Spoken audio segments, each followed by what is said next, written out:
This is Real Estate Rookie episode 231. So an FHA loan is a low down payment loan. You can often put down just 3.5%, or most often you can put that down. And it's intended for a property that you're going to live in. You can actually use the FHA loan multiple times in your life. You can just only have one at a time. So we got into this with the FHA loan. But a fun fact that in all my, 365 days of research somehow never came up is that there are FHA loan limits. My name is Ashley Kerr, and I'm here with my co-host, Tony Robinson. And welcome to the Real Estate Rookie Podcast, where every week, twice a week, we bring you the inspiration, motivation, and stories you need to hear to kickstart your investing journey. I'd love to start the podcast off by shouting out folks in our rookie audience who have left us a review on the Apple Podcast platform. And this week's review comes from Ellie0303. And Ellie says, "This is the best podcast out there. Tony and Ashley provide a great base for rookies to get started. They keep it light and interesting throughout the episodes. Highly, highly recommend." Ellie, we appreciate you. And if you haven't yet left us an honest rating and review on Apple Podcasts, whatever platform it is you're listening to, look yourself in the mirror, ask yourself what you're doing with your life, and go do what you're supposed to do. So, Ash Care, what's up? How are things going in Buffalo? Well, this is the first that we have talked since we both got back from BP Con. So you guys missed an amazing time. Tony and I had 3 speaking engagements we had to do, and we ended up going above and beyond for you guys, and we actually recorded 6 podcasts too. So Was there? I lost track. I couldn't even keep track at a certain point. We had no plans to even do this, and we just kept finding people we want to interview them. We want to interview them. And It turned out to be amazing. So coming up, we have Jamil from On the Market podcast. We have Pace Morby, who is the sub-2 and seller finance guru. I hate to use the word guru, but master, whatever you want to call him. Right. We have investor girl Britt, and we also have Ashley Hamilton, who I think maybe had the biggest downloads or the most downloads for the biggerpockets OG podcast too, when she was first originally on several years ago. And then they just had her on again too. So that was our first time meeting her in person. But what a whirlwind it was.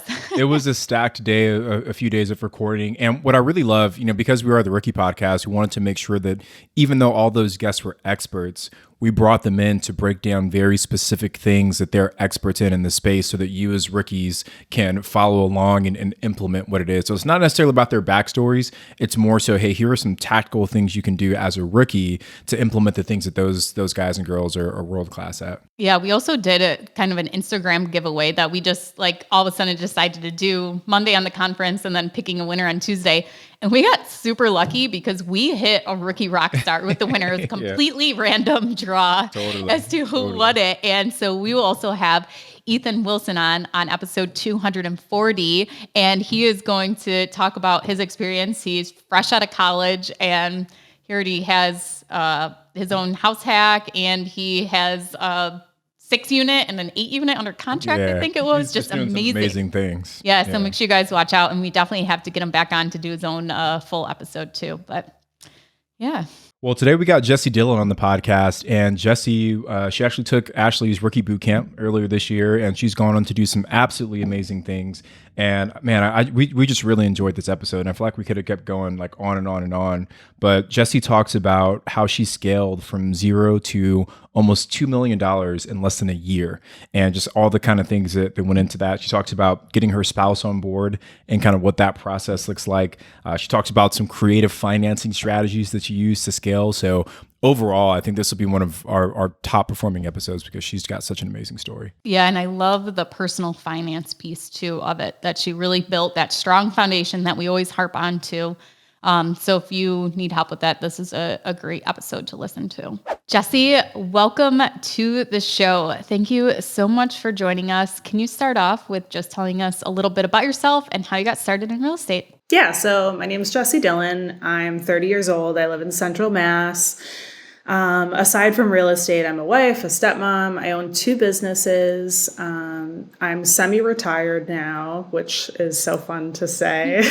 I brought my portfolio from $0 to $1.5 million in 9 months with 5 doors. So I'm excited to talk about that. And yeah, that's a little bit about me. Outside of all the real estate stuff, I'm a yoga fanatic, and that's about it. So I'm curious, what are your two other businesses? One of my businesses that I've had for about 5 years is a permanent makeup studio. So we Oh. do permanent makeup and beauty services. And there's also a side of it where I do business mentoring for other permanent makeup artists. And that side kind of came about when we had to close the salon due to COVID. And then also I have the real estate investing business. Okay, let me ask you this real quick before we get kind of into your portfolio and your real estate investing is with that experience as an entrepreneur already, how do you think that has helped you? What skill sets have you brought from your other business into being a real estate investor, even though they are two completely different businesses? How have things kind of correlated and help you that you already have some kind of entrepreneurial background? I think there's three big things that I just thought of as you were saying that. So one is that the people in my life have already seen me build something from nothing. So a lot of times getting started in real estate, if you came from a W-2, the people in your life might be a little hesitant to support you, but I've already proven to my network that like, if I want to do something, I can start it from nothing on my own. And then another thing too is like, and there's definitely a tipping point where this isn't a good thing anymore, but I'm not afraid of making investments. I'm not afraid of just jumping in and, learning how to swim once I get in, you know what I mean? So the fear wasn't really there for me when I was getting started. And then the third thing is that I know how to hire and delegate. And if I didn't have the help that I have and wasn't able to delegate to people, I definitely could not have made all three of these purchases this year. Yeah, I love that, Jessie. And, Ashley, I'm so glad you asked that question because I feel like so many rookies, they miss that they have these transferable skills. They're like, I do this thing for my day job, which has nothing to do with real estate investing. But if you really take the time to think about the skills and the abilities that you've developed, a lot of those are transferable. So, Ashley, what do you think? And I know your career as an accountant was short lived, but like, what do you feel you learned in that? Like, it was 8 months. Like, what are some things you feel you picked up in that time that helped you as a real estate investor? And I'll share mine afterwards. Yeah, well, definitely just know how to do bookkeeping. Also, how to sit at a desk for 8 hours staring at a computer screen. That gave me some discipline, I guess. But also, like, even besides that job, like, I've done a ton of different side hustles. I sewed baby clothes for a year in my basement and sold them on Instagram. And I made $16,000 off of doing that in 1 year as a side hustle. But I learned social media skills. I learned how to grow an Instagram, how to market myself. And so I think no matter any kind of business or side hustle or even a hobby you do, those things can definitely correlate over somehow. I had no idea that you know how to sew. I just learned something new about you, Yeah. and I'm offended I haven't gotten a hand sewn black T-shirt from you yet. So we gotta change it. I said baby clothes, like So 6'1", 200 pounds. You don't make them that big. yeah. But no, it's like I said, it's a really good point, Ash. I'm glad you brought it up because for me in my day job, before I went full time in real estate, I was a manager for a network of warehouses, like distribution centers. And at surface level, there's no correlation between running a supply chain network and being a real estate investor. But much like you said, Jessie, I got really good at finding and managing talent in that job.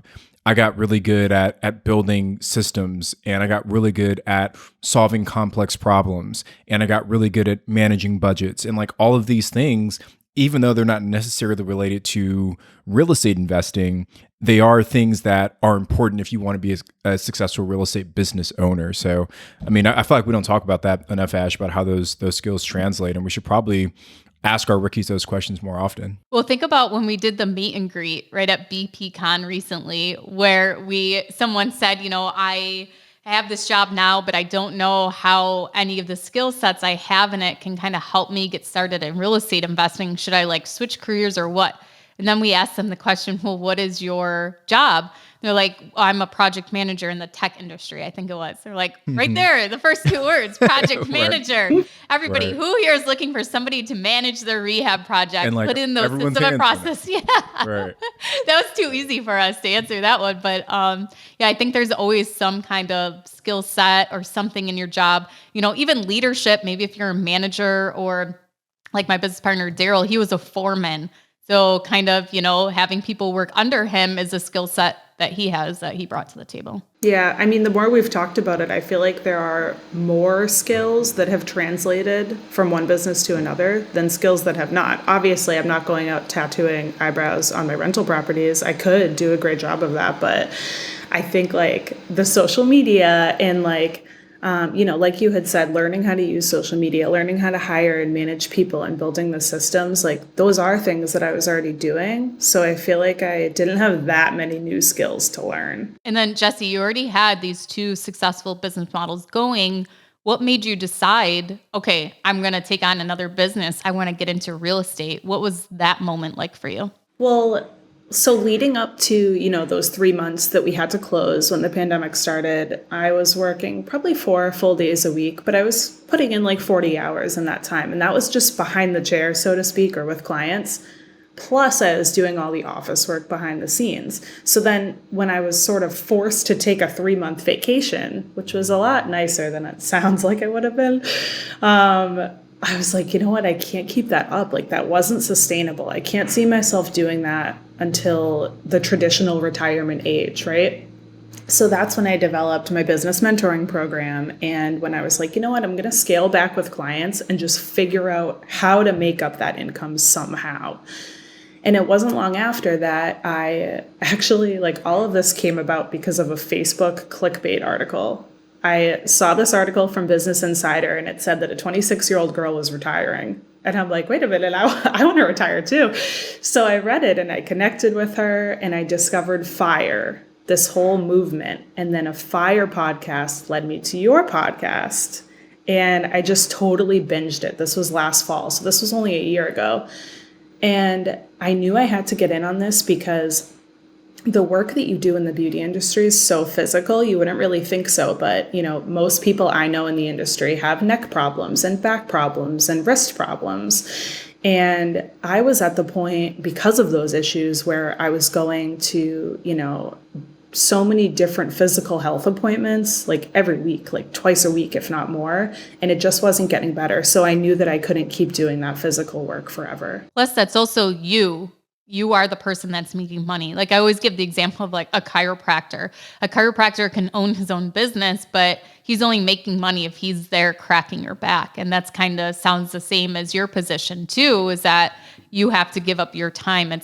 There's no way to kind of outsource that unless you hire people under you. But I'm assuming a lot of the people are paying for you to do their makeup and everything and not someone else. So yeah, I can see how that can correlate. So after you've done your research, you started binging these podcasts.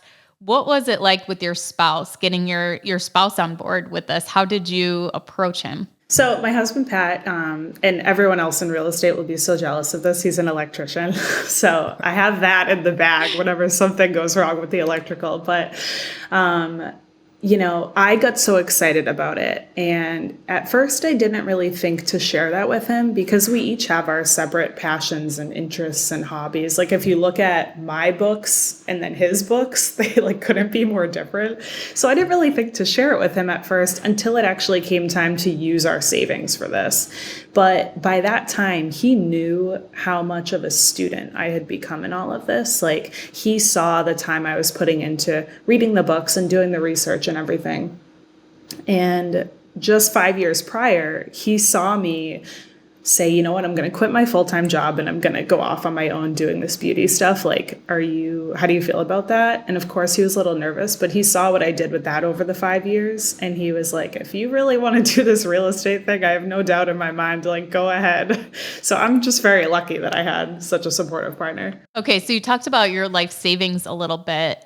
How was the initial funding? Because that is usually the hardest hurdle for somebody getting started is kind of the deal analysis and also how are they actually going to pay for the property. So what were kind of the first steps you took? Like, okay, you and your husband decided you're going to go through and do this. Did you line up your funding first? Did you find the deal first? Did you start to build a team? What were kind of the steps that you took?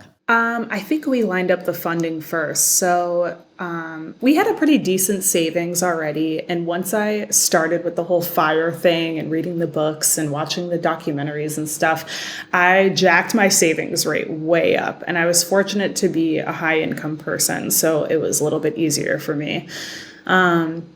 So I jacked my savings rate way up. And initially, I was going to start investing aggressively in index funds until I realized that was still going to take me 11 years to achieve early retirement. And I'm like, I can't keep breaking my neck for another 11 years. There's got to be another way. So we built up a lot of savings that we were going to invest that way. And I had done my research on what it was actually going to cost to get into a property. So once we had that plus a buffer, plus our personal savings, we felt good about making offers. So Jessie, I want to go back before we drill a little bit deeper into the financing piece, because you talked about getting your spouse on board. And I know that that's a question that comes up so often for new investors, because they listen to the podcast, they watch the YouTube channel, or they read that book, and now they're like hooked and they're going down the rabbit hole, but their spouse isn't going on this journey with them. And I just want to highlight kind of what I heard you say, because I think it's important for our rookies to really let that sink in. So the first thing you said is that you became a student, right? And your husband saw you going on that journey of educating yourself, and whether it was reading the books or, whatever you were doing, right? But he saw you go on that journey of educating yourself. So at least he knew that this wasn't some, you're not going in blind to doing this, which I think is important. And then the second thing, and you didn't really say this, but it is what happened, is that you had built trust in that relationship over time. You said that he had already saw you have success with this original business venture that you had. So he already had the confidence in you to go out and try this new thing. So for our rookies that are listening, if you're the kind of person that has like a different harebrained idea every other week and you never commit to any of those things, then when you bring up real estate to your spouse, they might be a little bit questionable about how serious you are about that thing. But if you can prove to your spouse, maybe in a lower risk setting, that you are committed, that you can do this for the long term, that you aren't going to change your mind in a week, and you're going to take your whole life savings and actually make it profitable, then I think that's important. So just like building that trust. And I've never really said that out loud, but after you said that, I realized just how important that is. Tony, are you thinking of how your music career took off and showed Sarah how well your That's exactly venture went off, that she trusted you with short-term rentals? That was the juice that started it all. So if you guys want to get your spouse on board, drop 2 mixtapes in your early 20s, and that's how it goes. And you know what? I think the trust was really built when Sarah stood on the side of the road with you, handing out mixtapes, passing out CDs. That's how it goes. So yeah, that right there is commitment. Yeah, that's trust. But one other thing I want to hit on, Jessie, you also, if you actually, before we go too far, I know you touched on this already, but just what's the current portfolio look like today? Like how many units, and where are those units at? Yeah. So first we purchased a 2-family home, a duplex, about 20 minutes away. And that we have 2 long-term rental tenants in. So we closed on that this past January. And then next we purchased a single-family home, which is up in the Lakes region in New Hampshire, and we use that as a short-term rental, and we closed on that in the spring. And then lastly, we closed on our house hack, which is also in Central Mass. It's a 2-family. So we have a long-term renter in the other side, and we actually have a midterm renter within our unit too, because our unit is more space than we need. So that's what it's looking like now, and I am hoping to keep up the pace of making 1 smart purchase a quarter. That and you did this in what span of time? 9 months. And that's amazing, right? But I think people hear, oh, I went from 0 to, I think you said 1.5 million in 9 months. And they're like, oh man, that's amazing. But they gloss over the fact of what you said about rapidly increasing your savings rate, right? And really going hard in your business and building that thing out. So you would have the funds to go out there and buy, all these units in 9 months time. So if there's a lesson for our rookie audience, it's that if you have a really clear plan around what you want to do and you pursue that plan aggressively, a lot of good things can happen in a relatively short period of time. And I think you're a great example of that, Jessie. Thanks. Obviously, it's a privilege, though, like, being someone who can save any money at all. Like, not everybody can save money from their weekly or monthly income. But so it's worth noting that, like, there are so many ways to do this. Even if you can't save money, that's just the way that we happen to do it. And I think earlier when you were talking about this too, you kind of discounted yourself and saying like, you're lucky to have be high income. So it was easier. But think about how many other people are high income and they live paycheck to paycheck or barely meet their bills, no matter what your income level is. If you are disciplined to save, that is a great achievement on itself, no matter what your income is, to be able to save. And then also something kind of cool that I noticed here is that, so you are house hacking now. So you also picked up your life of where you were living previously, moved to a house hack. So what did that situation kind of look like? Were you renting an apartment? Did you have your dream home and you decided to move to a house hack? Just kind of paint that picture for us. Yeah, so we were renting up until we moved into the house hack. So we bought the first 2 investment properties while we were still renting. And the reason was, A, we lived across the street from my parents, which we loved. It was so convenient and I love being close with family. And B, our rent was just so good. Like, it was too good to be true. So I'm like, we're only going to rock the boat for the perfect situation. I refuse to raise our cost of living just to splurge on a house that we like. But from going from renting, and again, we had really cheap rent for the area that we live in. Like, Mass is definitely a higher cost of living. But from going from the apartment to the house hack, we actually lowered our monthly cost of living by $500 to $600, and that's including saving for, repairs and maintenance, vacancy, and capex. That is you're so impressive, Jessie. That's so cool, right? How many people can go from renting an apartment to buying a house and spending less money doing that, right? While also getting all these other benefits that come along with home ownership. So the house hack, I think, is one example of how you've been able to increase your savings rate. Would you mind maybe sharing some other tips and strategies that you and Pat, your husband, employed to kind of save more money as you went on this journey? Yeah, I mean, increasing the savings rate, obviously the one big thing is that's not just cutting your expenses, it's also increasing your income. And there's an unbelievable, there's a limitless number of ways that you can do that. It's just a matter of, are you going to get creative or not? So while we were at BPCon, I saw Rachel Richards' presentation. So I immediately got both her books and I'm halfway through them already. Yeah. And in one of the books, there's a list of here are really simple ways that you can increase your income. So people forget about that. But as far as reducing your expenses to bump up that savings rate, it's easy things like just thinking about every dollar you spend, are you spending it intentionally? If I DoorDash dinner when I don't really have to, that's not intentional. It's not something I would feel good about a week from now. So am I really being intentional and spending in ways that I actually really want to spend, Yeah, and just one quick shout out for Rachel Richards. She's Money Honey Rachel on Instagram. I actually met her for the first time at BPCon as well, and she's got a pretty incredible story. So if you guys aren't following Rachel, definitely go check her out.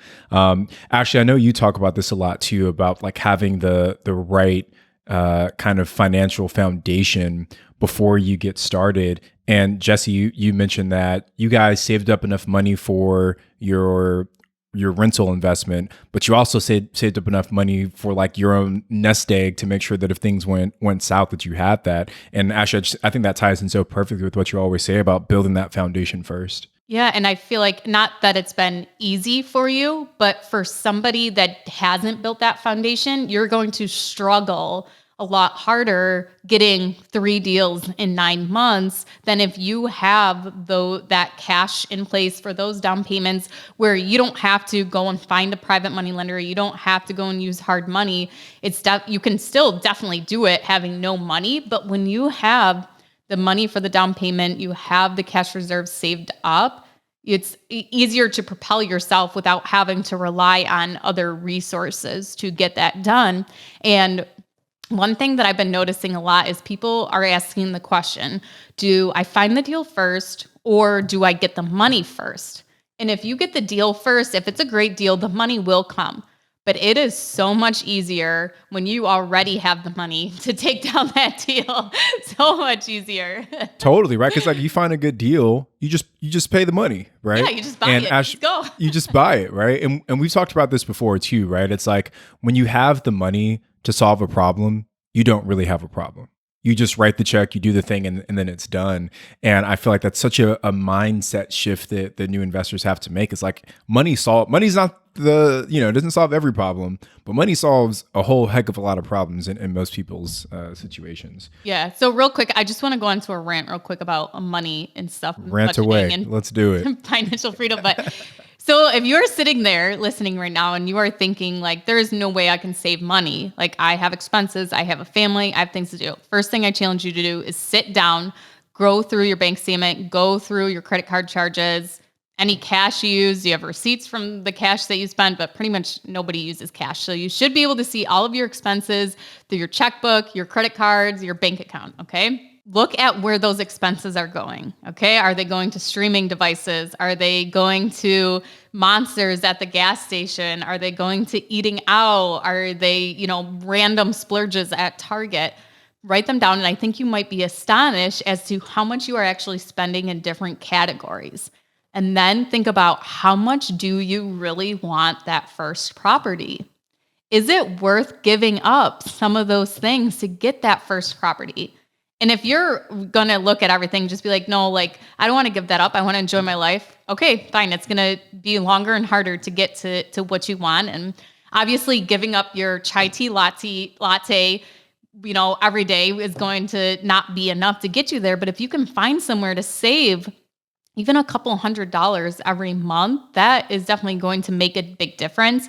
And once you start to like see those savings build, like you're just going to want to propel yourself faster and you're just going to want to put more and more money once you get that momentum going. So those are just some things that you guys can try and look at that I feel like has helped me and other people too when trying to figure out where your money is actually going and get a hold onto your money. Because if you can't sit here right now and tell me where exactly your money goes, it's just gone, then that's where you need to sit down and really look at your expenses. You had mentioned too, like, giving up the chai tea lattes. And I feel like a lot of people think of that stuff as a sacrifice, but it's really not a sacrifice. Like, what are you sacrificing instead by buying it? If you're spending money so frivolously and delaying when you can retire and have that time freedom, like, you're sacrificing that every time you spend money unintentionally. So it's really not, you're not sacrificing anything. It's just trade-offs that you're making. You know what I mean? That is such a good point. Yeah. So I don't want to make this sound counter to what you guys are saying, because I totally agree with what you guys are talking about in terms of managing your spend.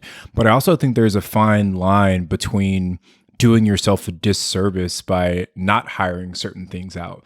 Like me, I feel like, my time is better spent podcasting, analyzing deals, creating content for YouTube, talking to our private money lenders, looking, all these different things related to the business. So we almost never cook at home. Like we have like a meal prep company that we use that delivers like 80% of what we eat. And if we're not eating that, we're like door dashing something from like the local food. But for us, it's made more sense from a business perspective to not spend, 4 hours every other day prepping meals for the entire week. And for us, it makes more sense to kind of source those things out. So I think as you're building your business, and obviously everyone's financial situation is going to be a little bit different, but if there are, I think, things that you can delegate out to other people so that you can focus on moving those big levers in your business, sometimes it might be worthwhile to just pay this person to do it so you can go out and focus on that more, income producing activity in your business. Yeah, definitely. Agreed. I want to talk a little bit more about the funding side, because you talked a little bit through, I think, the first one, but so you have the duplex, the short-term rental, and then the second duplex. So did you use just like your cash savings for all three of those purchases, or were you doing some other kind of creative financing to fund those? Oh, I definitely had to get creative. And I feel like as you go, you have to get more and more creative. So with the first one, we did use our savings, but fortunately, we were able to put down only about 11%, which is kind of crazy for an investment property. And the reason we could put down less was because I got the property under contract for significantly less than it appraised at. So with that lender that we were using, they said, if you get it 10% below appraisal, you can put down just 10%. So I really pulled out all the stops to get it under contract for less. And so that worked out. And around here, so that property, even getting it undervalued, we paid $357. And so having to put down 20%, that would have been a huge difference. Was this a small local bank, or was this like Wells Fargo or Bank of America? This was Civic Financial, and they're based in California. And I just really liked the guy that I was talking with. So I had talked to a ton of different lenders. And I really wanted to go with somebody who was personable and just seemed like they were really on my team. Can we pull on that thread a little bit, Jessie? So you said you talked to a bunch of different lenders and you're looking for that. Like, what kind of questions were you actually asking those lenders to see if they were going to be a good fit to work with you? So I asked questions like, what are you going to need to see from me? What does the property need to be doing for monthly cash flow? What are you going to be looking for from me? And then how long does it take to close? But honestly, I wasn't getting super into all the details like that. I was really just feeling for who is someone that I feel like is going to be easy to work with. Whose personality do I jive with? And with all three of my deals, I didn't go for the lender that gave the best interest rate or the lender who had the lowest closing costs. I went with the person who I really felt like was pulling for me and was going to get it done and was easy to work with. So just a couple things, right? I love that you spoke to a bunch of different lenders, because I think for a lot of new investors, they get somewhat tunnel visioned or pigeonholed and just talking to the ones that they already know. But it sounds like you really did a lot of research around who is the right person for me to deal with. And the second thing I want to call out is that by going with the bank that's a little bit smaller and has some more flexibility, a lot of times you can get better loan products and going to the Bank of America or the Wells Fargo, because this bank said, as long as you can get it, whatever you said, 10% below appraised value, then we can reduce your down payment. A big bank might not have that same level of flexibility, but the small bank, they don't have to worry about the same policies, procedures, et cetera. All they want to make sure is, are you getting a good deal? And, Ashley's had amazing lending options from those small local banks. My first 4 properties I bought with zero money out of pocket because the bank offered a really great loan product. So for all of our rookies that are listening, if you find the right bank, it can literally change your entire life.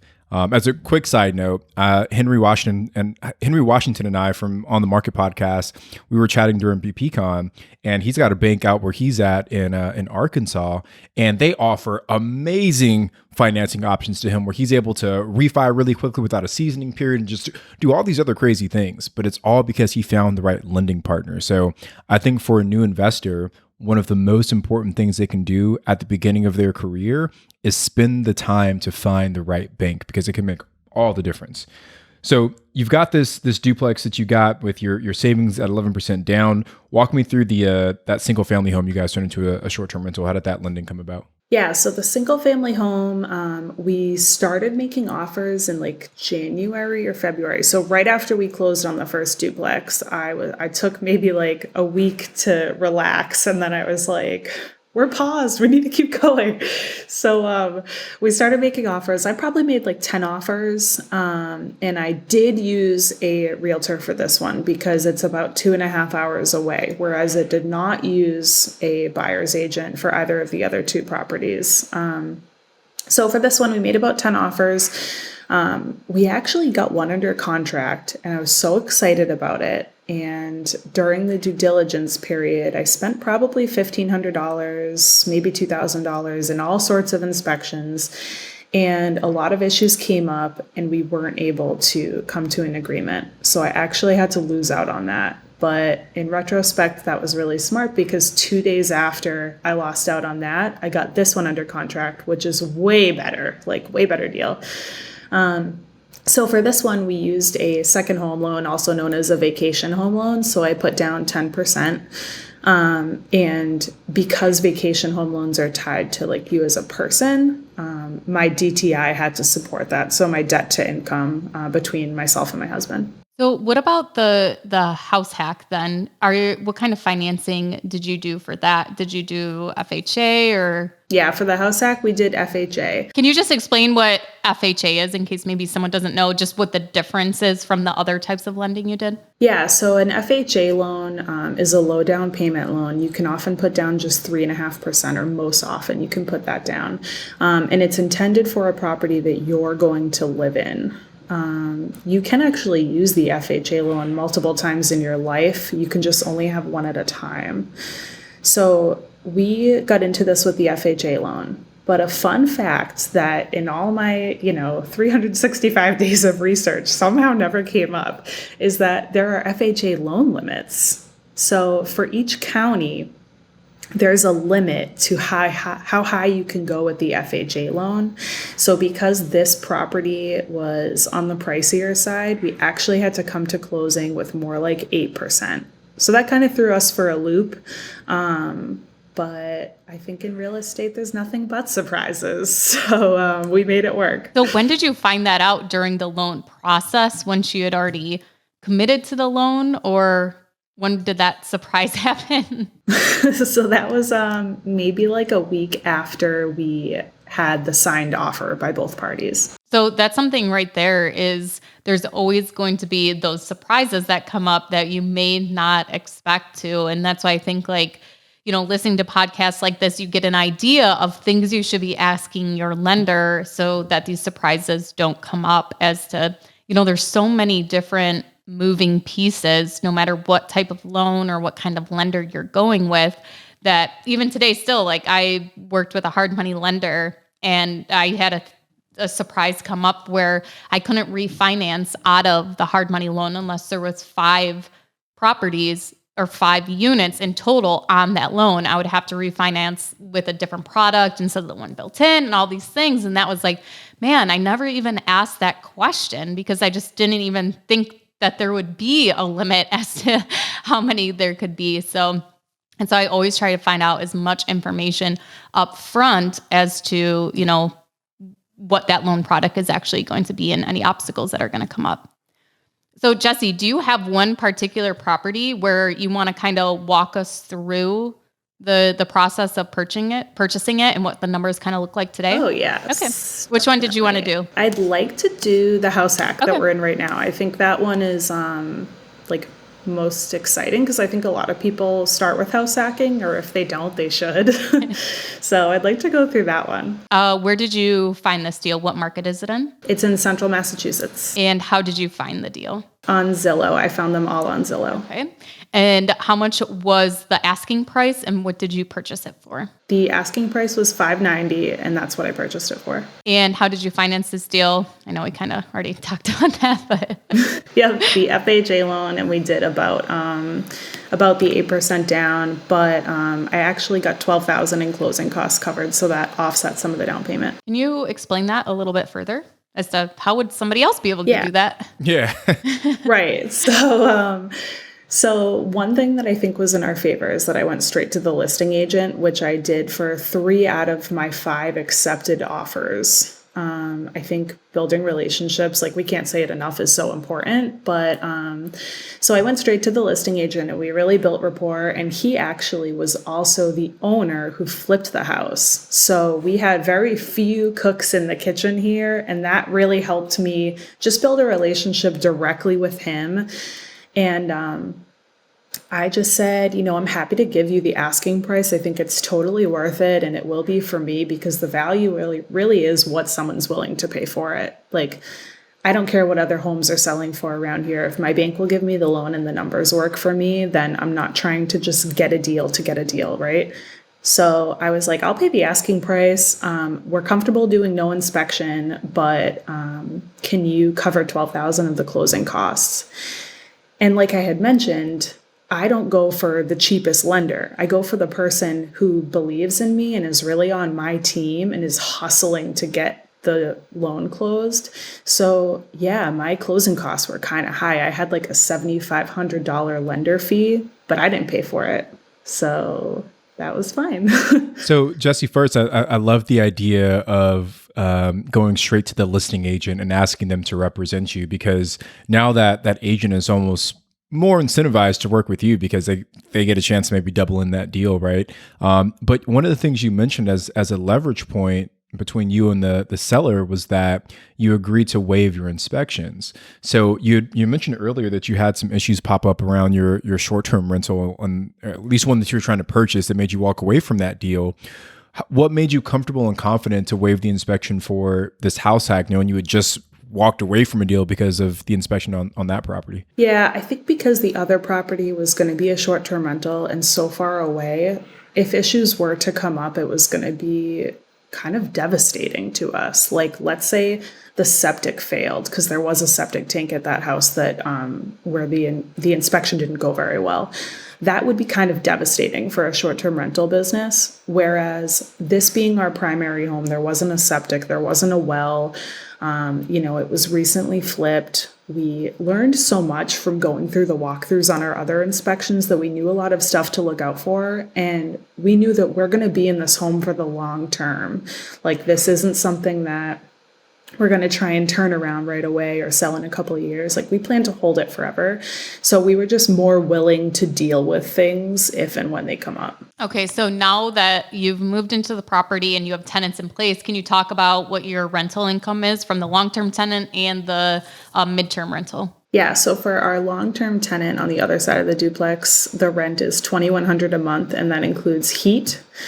And then our midterm renter in our unit, in our furnished guest room, pays $1,700 a month, and that includes all the utilities. But I made it a little bit juicier to get that higher rate by saying that I will do laundry service, because the laundry room is actually through my daughter's room. So it just kind of makes more sense for me to do it anyways. And since we allow pets, since I'm lavishly semi-retired at 30, I'm home all the time.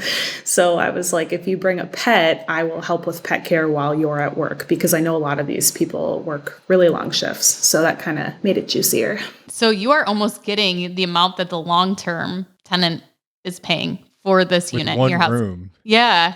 Yeah. So how does that interaction kind of work? I mean, do they even come out and hang out with you guys, or what's it like at the common areas? Yeah.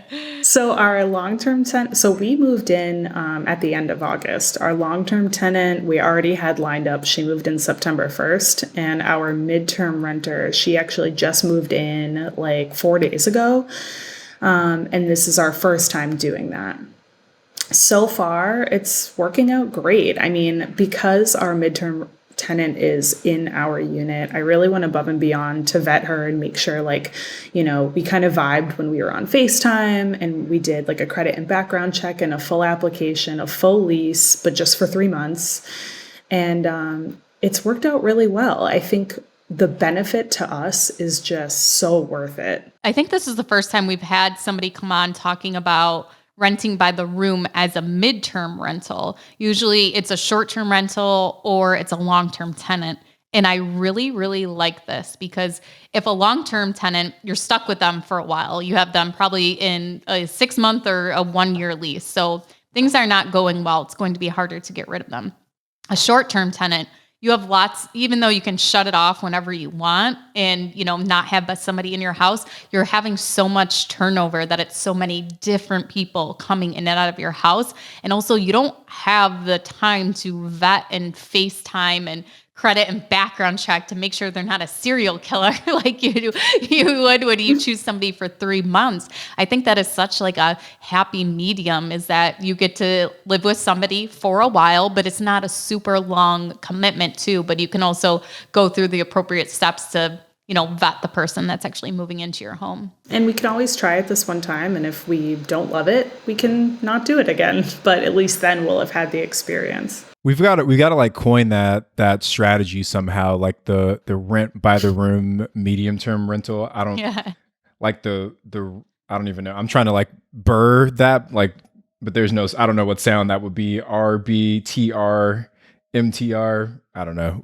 We'll figure it out, but you got to coin that one, because I think it's such a cool strategy. Like you said, Ash, I haven't really heard of many people combining the midterm stay with the rent by the room. But it's like, oh my God, if you do that in the right market, that could be so exceptionally profitable without the work that comes along with managing a short term. So one question for you, Jessie, how did you find this tenant? Was it like Furnish Finder? Were you on Airbnb, some Craigslist, like Facebook groups? What method did you use to find this person? A combination of all of those. So I listed on Airbnb, which I already had experience with because of our short-term rentals, so that was easy.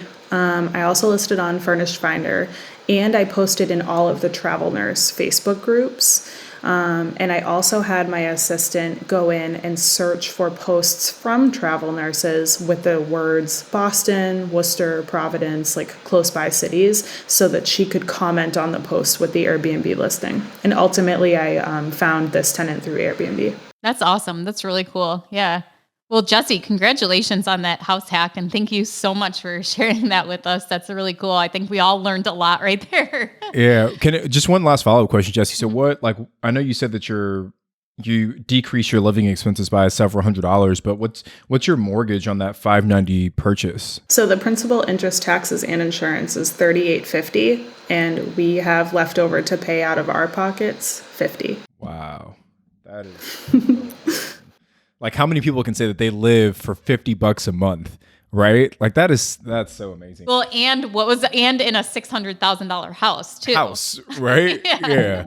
Yeah, I wanted to make that point too. I feel like a lot of people house hacking, like if they're just lowering their cost of living and not zeroing it out, they don't really feel like it's an amazing house hack. But I'm also investing like for the long term, for the future. So every month, let's look at this like $590 purchase price, right? If I look back 20 years, the average annual appreciation in Mass is 4.6% a year. So in my mind, I'm like, okay, over $2,000 a month is kind of going into this invisible savings account for later, plus the debt pay down. So whatever's going towards principal every month.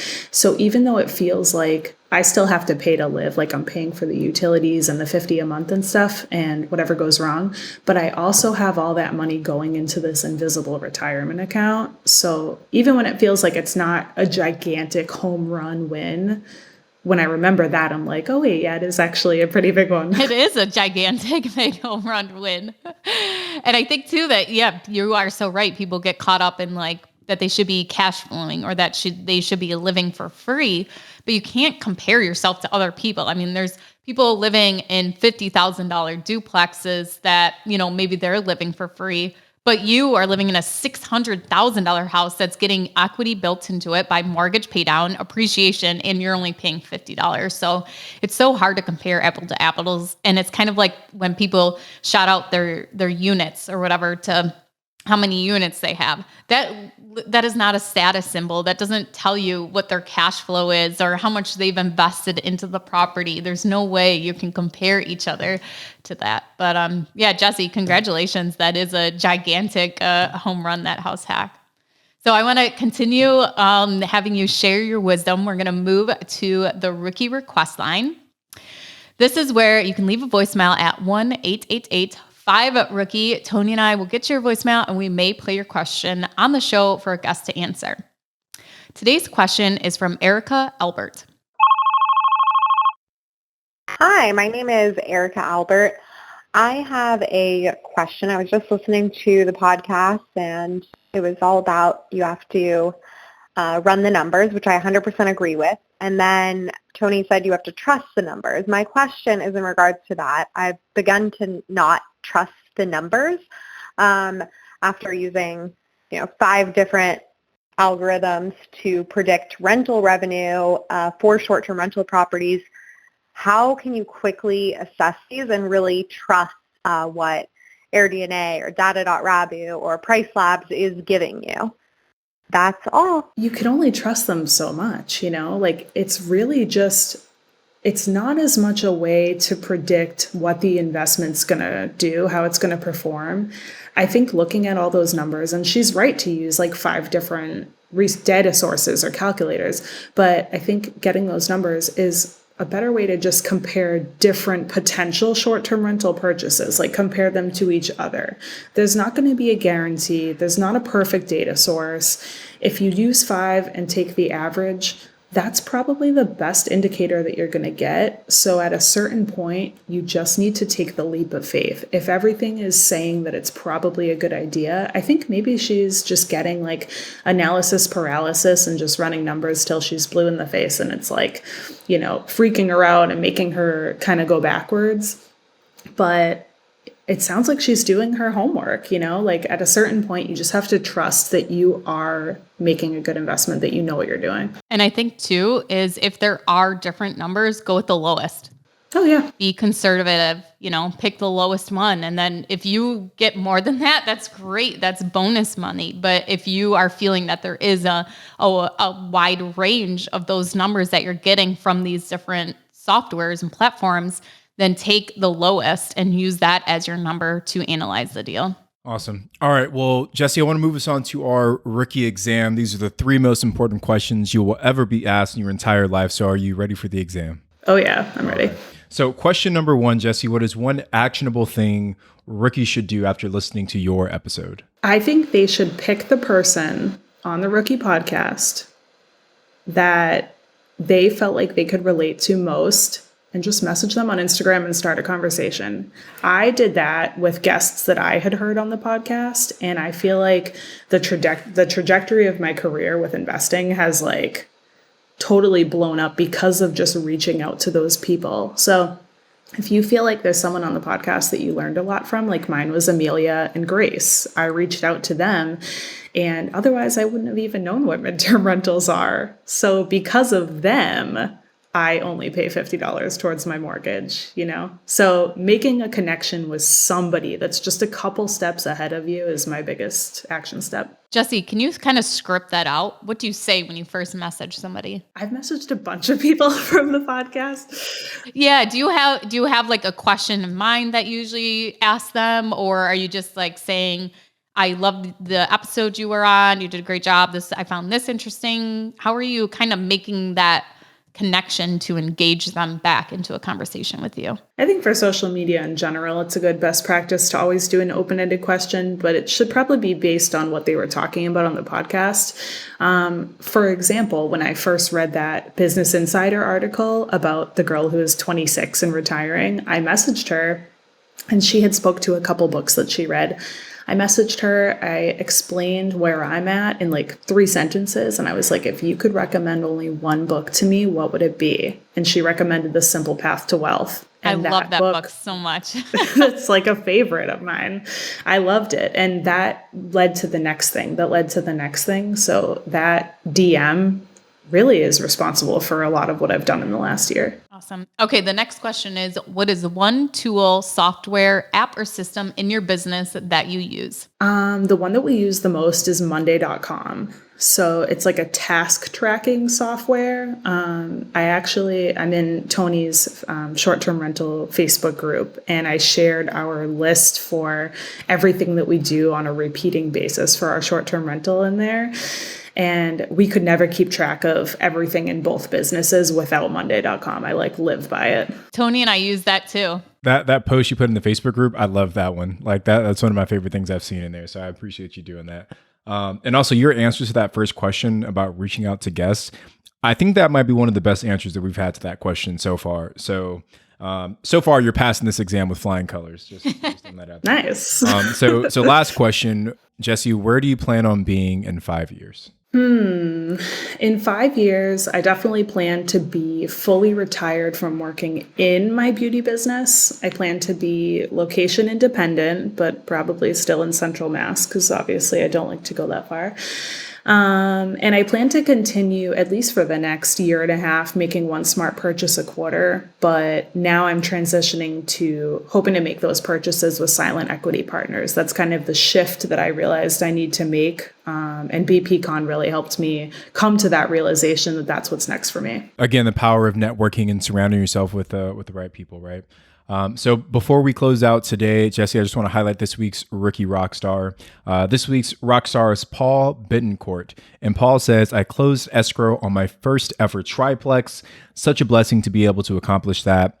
Paul says, this time 2 years ago, I didn't have any rentals. He had $20,000 in credit card debt, had 2 car loans, and they had a 3-month-old baby with no financial plan whatsoever. And in the last 18 months, they've acquired 5 duplexes, a single family house, and this triplex, all in California. So Paul, congratulations to you, brother. Sounds like an amazing journey. Well, Jessie, thank you so much for joining us on the podcast. You did an awesome job, and we loved getting to speak with you and to get all your advice and knowledge that you're sharing with everyone. Can you let everyone know where they can find out some more information about you and reach out to you? Just slide into your DMs. Yep. Slide into my DMs on Instagram. I'm Jessie Dillion with an underscore at the end, and I'm very active on there. So if you message me, I will definitely get back to you. Tony, you know what I think the editor should do one time is go through our podcast and do the top 5 phrases we say. And I bet slide into DMs is one of them. Well, everybody, thank you guys so much for listening. Make sure you slide into Jessie's DMs if you guys have a question or just want to connect with her. I'm Ashley at Wealth from Rentals, and he's Tony at Tony J. Robinson on Instagram. And we'll be back on Saturday with a rookie reply.